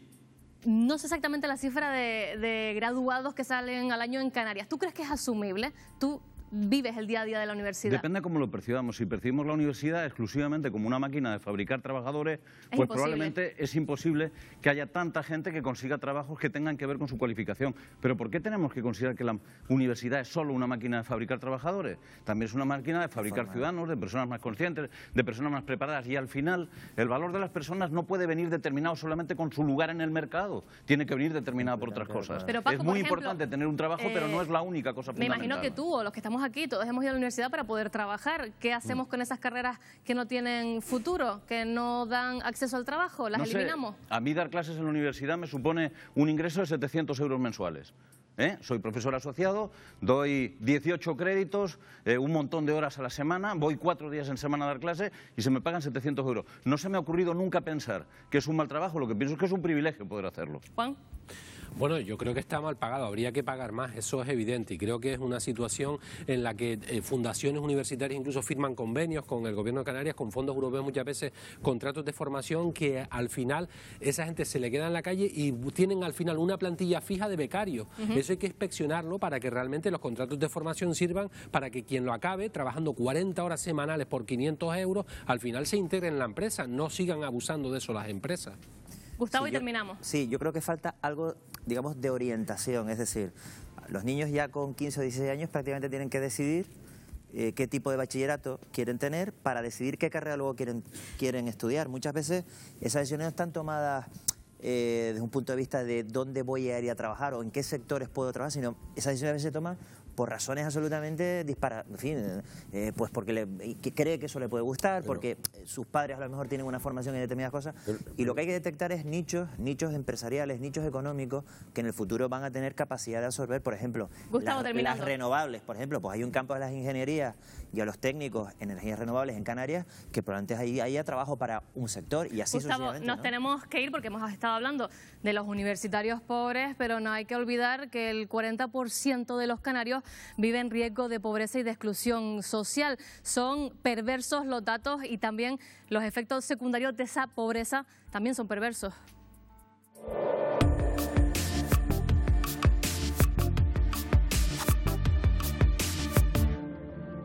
Más del 40% de la población canaria está en riesgo de pobreza o exclusión social. Aunque la cifra es alarmante, el último año el riesgo de pobreza ha descendido 4 puntos en Canarias. Pese a ello, somos la segunda comunidad autónoma con mayor población en riesgo de pobreza de toda España. Solo nos supera Extremadura. Además, aumenta la pobreza material en nuestra región, o lo que es lo mismo, cada vez menos personas pueden permitirse comer carne o pescado cada 2 días. Hoy, en efectos secundarios, le ponemos rostro a la pobreza. Queremos conocer la realidad del archipiélago con el Banco de Alimentos, donde nos aseguran que desde que empezó la crisis se disparó la solicitud de comida. Y en el 2016 se notó que había una baja bastante importante, pero que no creemos que se haya debido a que la pobreza haya descendido, sino simplemente porque se implantó una nueva exigencia para determinar qué familia tenía derecho a recibir alimentos. En Canarias, 217.000 personas están en situación de pobreza severa. Esto quiere decir que ingresan menos de 355 euros al mes. Es el caso de Nuria. Ella, su marido y sus 2 hijos viven con una ayuda de 217 euros al mes. Llevan una vida llena de limitaciones, situación que se evidencia, por ejemplo, al hacer la compra. Nuria, ¿hace cuánto tiempo no haces tú una previsión de compra para el mes? Que vaya, no puedo prevenir lo que voy a hacer. ¿No? Tiene que ser diario. Agua, leche, zumos, galletas, pero como ven, nada de carne, ni pescado, ni verduras. Y todo para no encarecer la compra. Nuria, cuando haces la lista de la compra, ¿los productos frescos abundan? No. Tiene que ser congelado. Lo demás lo consigue a través de organismos y colectivos que le ayudan con el pago de medicamentos, material escolar y otros gastos. ¿Qué es lo que más te duele de la situación que estás viviendo en este momento? Lo más, poder darle de comer a mis hijos. Raquel es doctora en antropología y madre soltera. Como ella, más de 1 millón de mujeres canarias están en riesgo de exclusión social. A mí me costó sudor y lágrimas llegar a poder ser mileurista con un trabajo. Más allá de las decisiones individuales, invita a una reflexión colectiva de qué tipo de sociedad estamos construyendo. Una situación que, según la socióloga Ana González, responde a la precarización de los trabajos. Lo que necesitamos son empleados y empleadas más preparadas. Pero ¿qué está ocurriendo? Que, por ejemplo, en países como España, la inversión en esos empleos está siendo todavía muy escasa. La pobreza ha dejado su huella en muchos hogares canarios, aunque, como decíamos, el riesgo de pobreza en Canarias ha bajado en 4 puntos. La población, que ya era pobre, está peor que antes. En unos minutos seguimos hablando de pobreza en Canarias, aquí en El Foco. No se muevan, volvemos enseguida.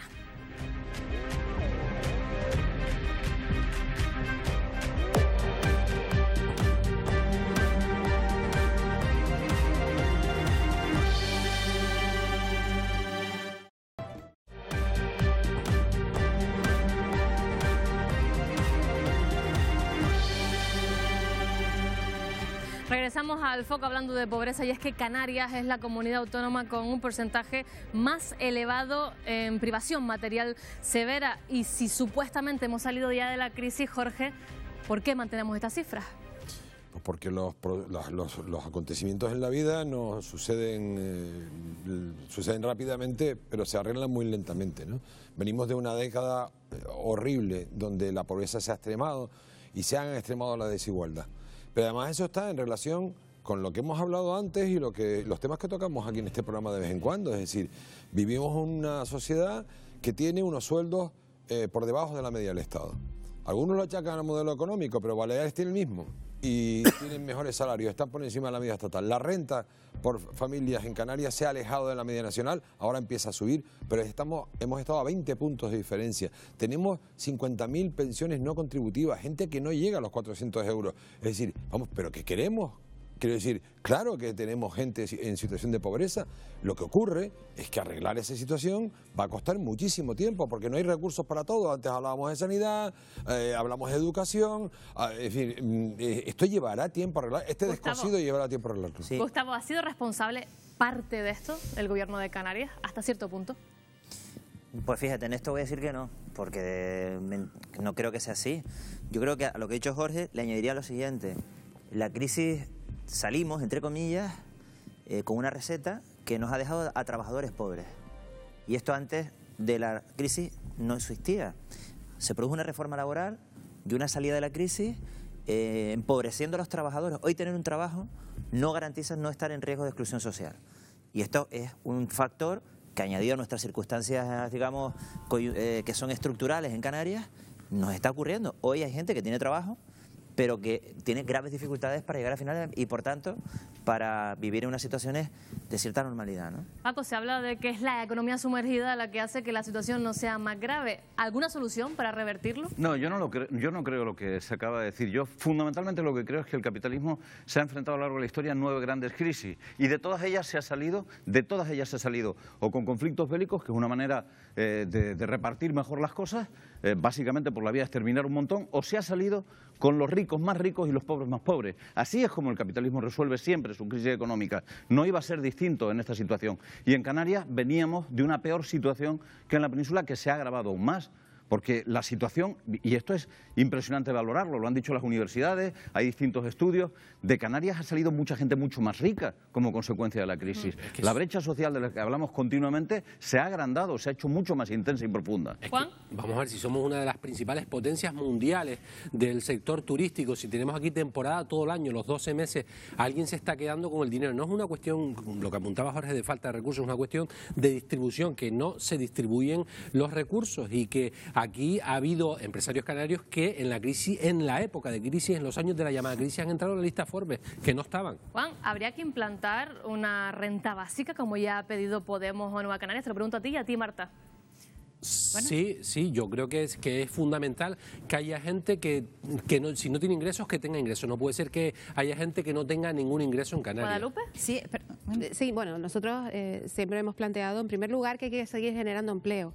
hay que seguir generando empleo porque es una necesidad, vamos, para que la gente pueda salir de la exclusión. Pero no apuestas por la renta básica. Sí, en segundo lugar, ese empleo tiene que ser de calidad. O sea, quiero decir, nosotros apostamos por una derogación de la reforma laboral o por cambiarla, porque ese empleo tiene que ser de calidad. Y luego, lo que nosotros creemos que en estos momentos hay que seguir haciendo es seguir trabajando sobre la prestación canaria de inserción, ampliando la prestación canaria de inserción, que funciona en Canarias como una especie de renta básica, y por tanto ampliarla. Y básicamente a los sectores que hemos visto ahí, a familias monoparentales, a pensionistas por debajo de la renta mínima para salir adelante, y para familias con especiales dificultades. Yo creo que hay que tener una renta básica por lo menos para sostener esa población tan vulnerable. Pero a mí me gustaría decir una cosa, que es que tenemos un país en que quienes más ganan ejercen una presión enorme sobre los gobiernos para que las medidas que podrían ayudar a los que menos ganan, y lo vemos con el salario mínimo, lo vemos con el tema de la banca y el pulso tal, tienen una presión enorme para impedir que esas medidas lleguen a más amplia población. Muchísimas gracias a todos, no hay tiempo para más, nosotros tenemos que ir cambiando de asunto. Muchísimas gracias por haber estado aquí. Miguel Ángel, tenemos que cambiar de asunto porque es que mañana es 1 de noviembre. Pues sí, como dices, Marina, mañana es 1 de noviembre, Día de Todos los Santos, una fecha, una jornada con una profunda carga sentimental, pero al margen de este plano sentimental, Marina, hoy nos preguntamos en el foco, fíjate, lo que puede costar el coste económico de afrontar el fallecimiento de un allegado, que puede ser brutal, Marina. Sí, de hecho, Miguel Ángel, te digo que de media cuesta unos 3.000 euros. Es un negocio y nosotros hemos montado aquí un reportaje, se lo vamos a ofrecer para que ustedes conozcan cómo es el precio de la muerte.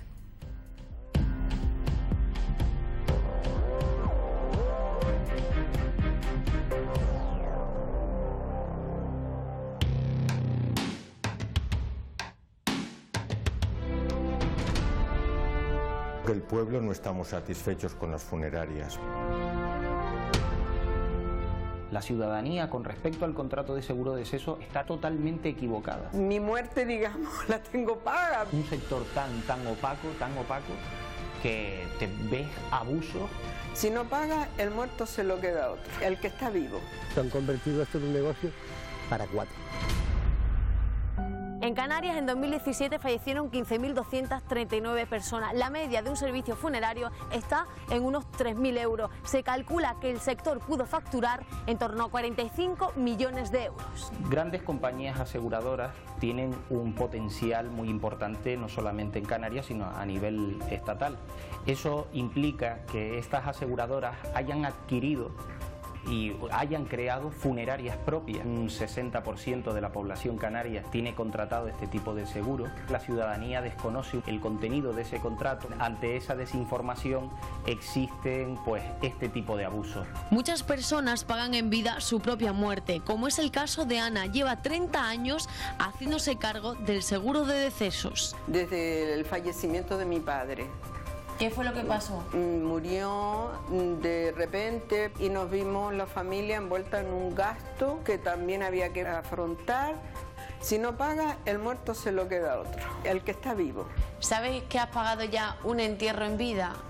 Yo sé que mi muerte, digamos, la tengo paga. Si dejo de pagar, también pierdo lo que he dado. El pueblo no estamos satisfechos con las funerarias. No nos parecen justos en general las tarifas. Es un momento en el que los curas sabemos bien esto, que la sensibilidad de la gente está muy a flor de piel. Con apenas 17, 18 años tuve la desgracia de perder a un ser querido mío, mi abuelo. Ese desconocimiento derivó en una elevada factura. Comprobé que uno de los elementos que se habían facturado era el del embalsamamiento, casi 5.000 euros del servicio.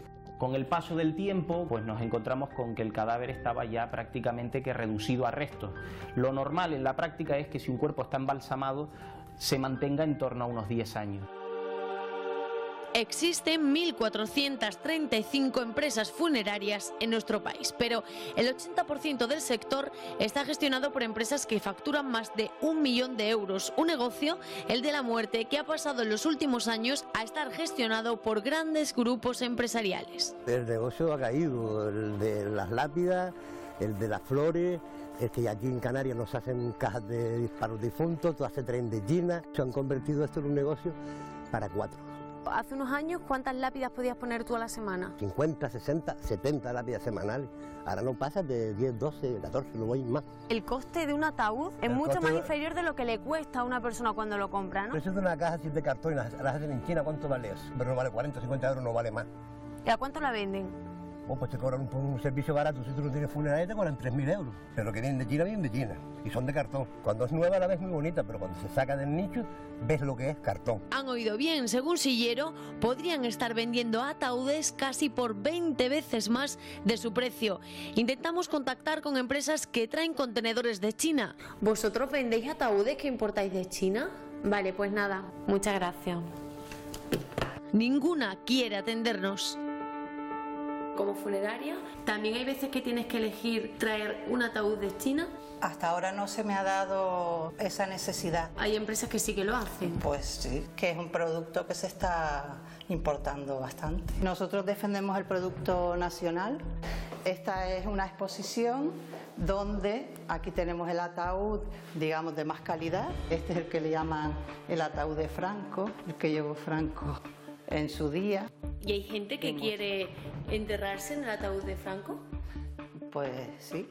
¿Hay gente que lo pide? Hay gente que lo pide. Como son exclusivos, pues son gama alta. Estamos hablando de 5 o 6 mil euros. Este ataúd sería para personas que no tienen recursos. Normalmente lo cubren los ayuntamientos. Este sería ataúdes de clase media. Como verás, es un ataúd de madera contrachapada. Cuando una persona tiene un seguro, este normalmente ese sería el tipo medio y el precio está rondando 1.000, 1.500 euros. En el sector funerario, como en la vida, pues también hay clases.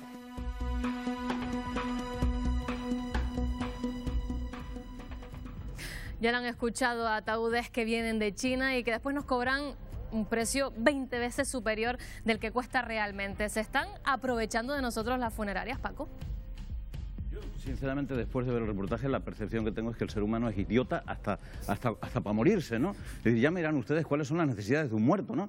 Que lo metan en una cajita y que lo metan en un agujero o en un nicho y poquito más. Pero estaban hablando ahí del ataúd de Franco, estaban hablando del ataúd chino. Es una necesidad, entonces se aprovecha. No es una necesidad, es una demostración de nuestra propia estupidez, de la manera en que le damos importancia al estatus, incluso cuando el estatus no sirve para nada. Ya me dirán que le importa al muerto que lo metan en una caja de cartón, en una caja de madera o en una caja de ataúd de Franco de esas, ¿no? Pero Paco, lo cierto, y Marta, es que hasta el más barato son 3.000 euros. Y yo creo que hay poca gente que se puede permitir pagar 3.000 euros si no tiene un seguro, claro. Por supuesto, que según tengo entendido son el 60% de la población más o menos es la que tiene el seguro. Desde luego, yo viendo estos datos, desde luego que no, abusan, pero y un rato largo. El problema es que además se produce en un momento en que hay cierta indefensión. Nadie se preocupa del negocio de los ataúdes y de los muertos hasta que llega el momento. Y cuando llega, lo que tienes es un pesar y una pena, que aquello es lo que menos te importa. Pues espérate, entonces, Marta, porque todavía no son solo eso los datos. Fíjense, el año pasado murieron en España alrededor de 420.000 personas.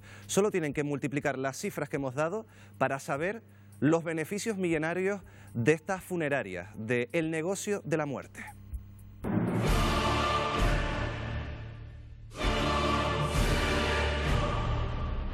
Los sanatorios se han convertido en un gran negocio para el sector. Hay hasta salas VIPs para dar el último adiós a un familiar. La mayoría son concesiones de los ayuntamientos. Lo mismo ocurre con los cementerios. Enterrarse también tiene precio.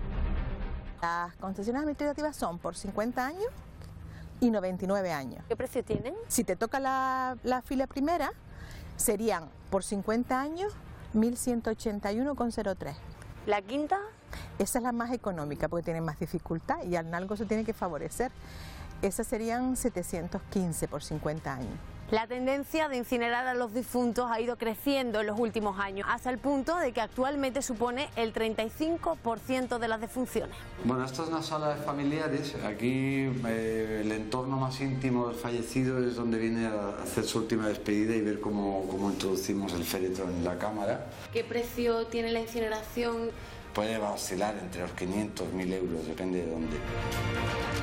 Pero si creían haberlo visto todo, están muy equivocados. Es un negocio tan goloso que existe un mercado negro. Hay quien se lucra ilegalmente de la muerte. Yo desde que mi madre falleció, yo iba todos los días al cementerio a visitarla. Cuando mi padre fallece, las pusimos los dos juntos. Un día que fui, me acerqué al hincho, le di un besito y no estaban las coronas. En ese momento dije, pues estaré equivocado de sitio, o más allá o más acá, pero no. Vine para abajo, fui a la policía local y presenté una denuncia. Quiere denunciar que en el cementerio de Puerto de Rosario, en Zurita, faltan todas las coronas que tenía puestas su padre delante del nicho. ¿Y por qué roban las flores, las coronas de un difunto? Por lo visto las cogen, las limpian y las venden. ¿A quién se las venden? No sé a quién. ¿Y eso qué precio tiene? Tienen que comprarlas bien porque si no, no creo que las vendan en el mercado. Las luces y las sombras del sector funerario. Nos hacemos una pregunta. ¿Se aprovechan realmente de nosotros?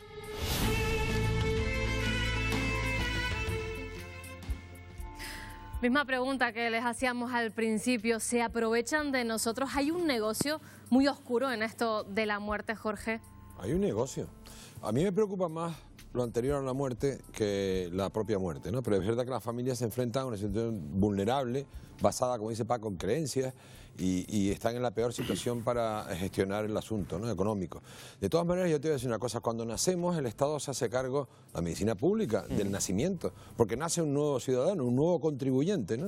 Cuando el contribuyente deja de contribuir y se convierte en una carga, empieza a ser un anciano, un vejete, terminas arrinconado y te tiene que cuidar o tu familia, o terminas abandonado. Hay gente que muere sola en su casa y la descubren en pasados los meses, ¿no?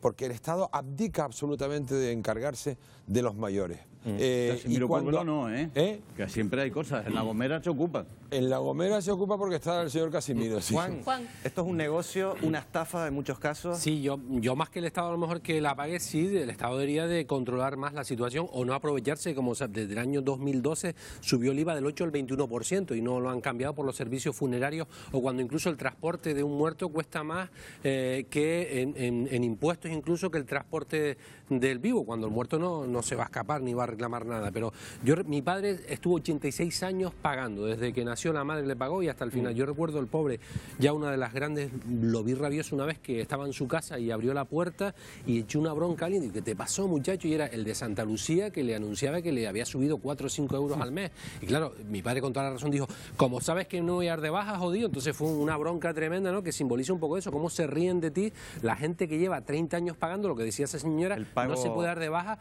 y como auténticas mafias se pago de las cuotas, ¿no?, mensuales también. Mucha gente que paga durante 60, 70 años, yo creo que alguien lo decía por ahí, hasta 4 y 5 entierros en esas 6 décadas. Yo creí que le iba a tocar la de Franco, el pobre. Yo haría un llamamiento para que la gente dejara a sus familiares fallecidos en la puerta de la delegación del gobierno. Es un debate que sin duda tiene muchísima polémica, del que podríamos volver a hablar. Nosotros nos tenemos que ir. Muchísimas gracias a los 6 por haber estado aquí, Miguel Ángel. Nosotros volvemos la semana que viene. La próxima semana, el próximo miércoles. Descansen los que pueden aprovechar el festivo de mañana. Buenas noches. Buenas noches.